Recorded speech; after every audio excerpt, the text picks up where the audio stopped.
Olá, aqui quem fala é o advogado trabalhista Flávio Silva Santana. E no nosso encontro de hoje vamos falar sobre força maior. Este tema está regulamentado nos artigos 501 ao 504 da CLT.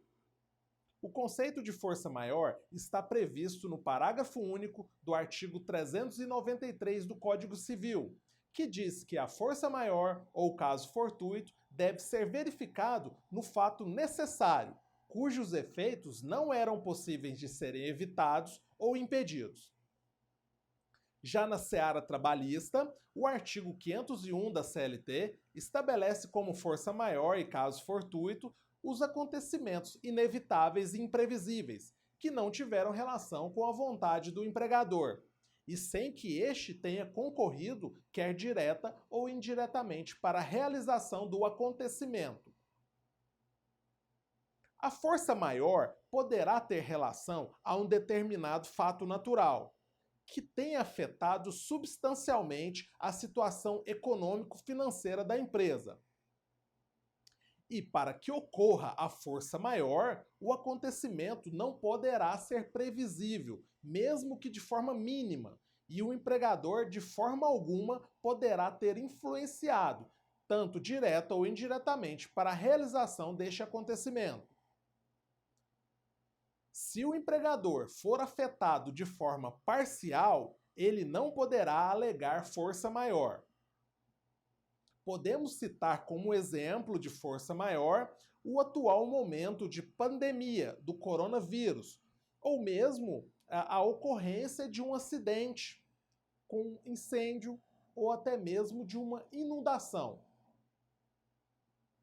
Se determinado empregador não realizar a manutenção e reparos na estrutura de sua empresa e por conta de uma forte chuva o prédio vier a desabar, neste caso em específico, o empregador não poderá alegar força maior, pois este contribuiu indiretamente para o acontecimento, uma vez que ele foi negligente e imprudente. E havendo a força maior, e sendo impossível a manutenção dos vínculos empregatícios, poderão ser aplicadas restrições de indenizações pela metade. E também a indenização do FGTS será no importe de 20%.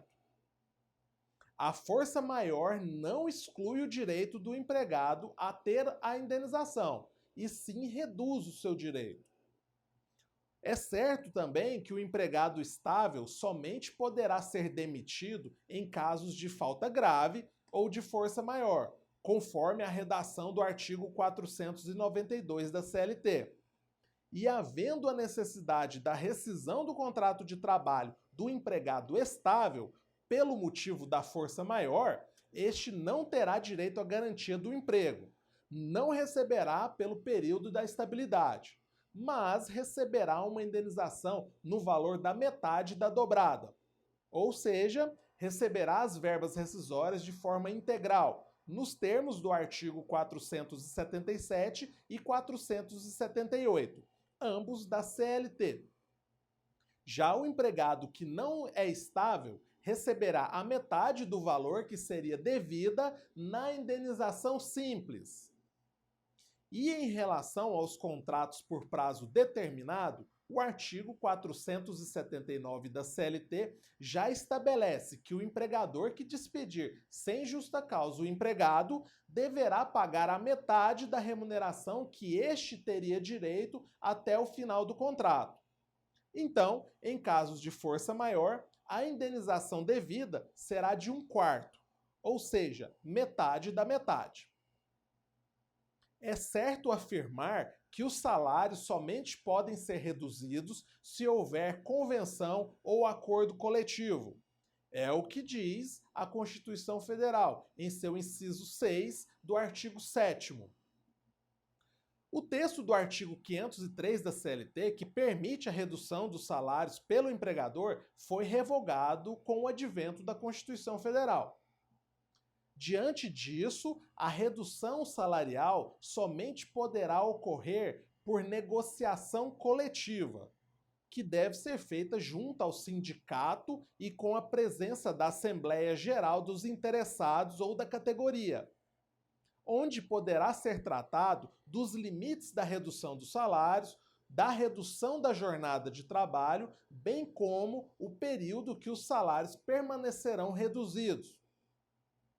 E em hipótese alguma, a redução dos salários poderá ser em valor inferior ao valor do salário mínimo, pois, tecnicamente, este é o valor mínimo para a subsistência e sobrevivência do empregado e de sua família.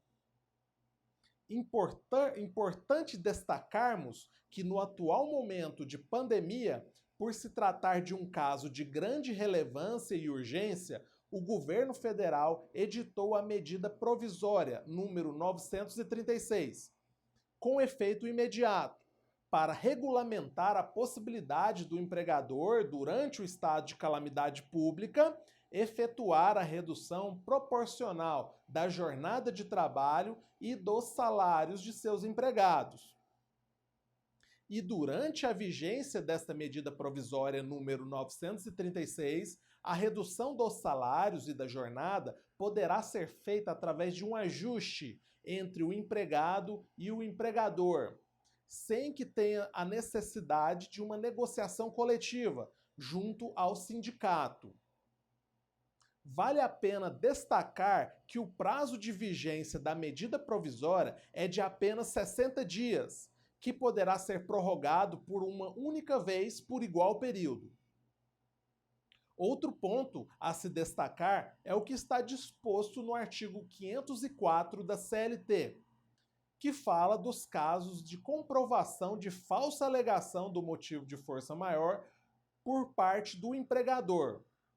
Este artigo garante a reintegração aos empregados estáveis e aos não estáveis o complemento da indenização já recebida, e assegura a ambos, tanto aos estáveis como aos não estáveis, o pagamento da remuneração atrasada. Para saber mais, visite as nossas redes sociais que estão na descrição deste vídeo. Até o nosso próximo encontro.